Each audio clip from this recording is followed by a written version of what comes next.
Dear viewers, আসসালামু আলাইকুম। আজকে আমি এক কাপ সুজি দিয়ে একটি সুজির মজার স্ন্যাক্স আইটেম তৈরি করে দেখাবো। চলুন শুরু করা যাক। প্রথমে হালকা একটু প্যান গরম করে নিয়ে 1 কাপ সুজি ঢেলে দেব। তারপরে 1 মিনিট জাস্ট ভেজে নেব। 1 মিনিটের বেশি ভাজার দরকার নাই, ভাজা যাবেও না, জাস্ট একটু তেলে নেব।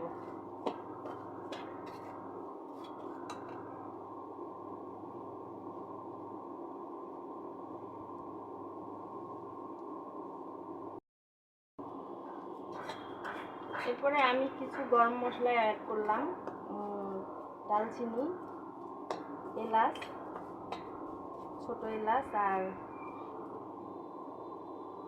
তেজপাতা। এরপরে আমি 1 কাপ সুজি নিচ্ছি, এর মধ্যে এখন আমি 1 কাপ তেল দিব।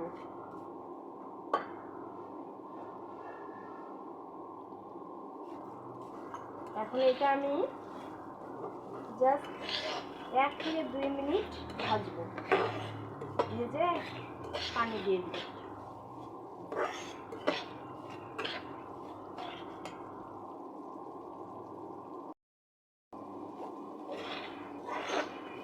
এটা বেশি ভাজা যাবে না, ভাজলে শক্ত শক্ত হয়ে যাবে এবং খেতে ভালো লাগবে না। এখন এর মধ্যে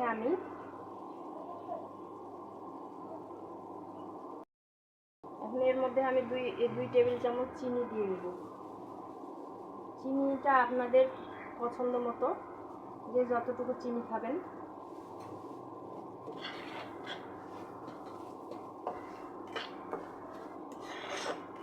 এখন আমি চিনিটা গলার জন্য, এটা ভাজা হয়ে গেছে, বেশি ভাজা যাবে না, গলার জন্য জাস্ট 1/2 কাপ পানি দিব।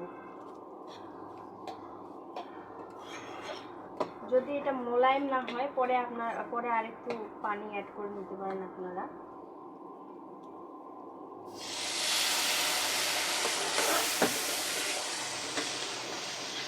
এটা দিয়ে অনবরত নাড়তে থাকবে।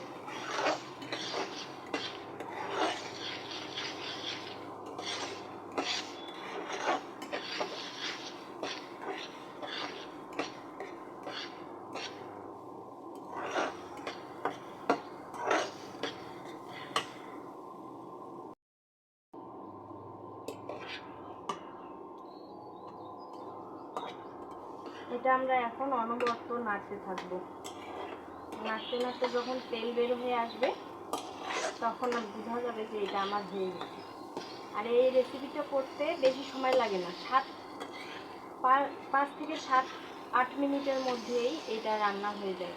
আর আপনার এই রেসিপিটা কিন্তু বেশি পানি দিতে যাবেন না, বেশি পানি দিলে এটা খুব নরম হয়ে যাবে আর বরফিটা ভালো হবে না।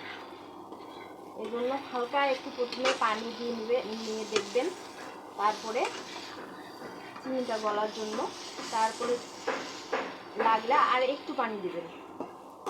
তাহলে দেখতে অসাধারণ হবে এবং খেতেও অনেক মজা হবে। এইভাবে আমি কিছুক্ষণ নাড়ে নেব।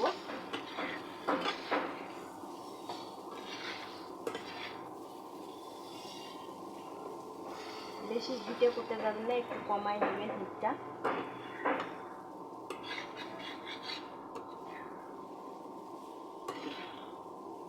আর বেশি পানি দিলে কিন্তু তেলটা উপরে ভাসবে না, আসবে না এবং এটা চটচট ভাবও আসবে না।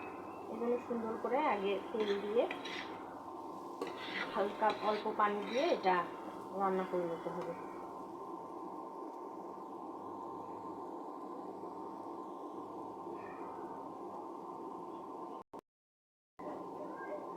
দেখুন ভিউয়ার্স, তেলটা বের হয়ে আসছে, নাড়তে নাড়তে তেলটা বের হয়ে আসছে, তার মানে এটা হয়ে গেছে আমার।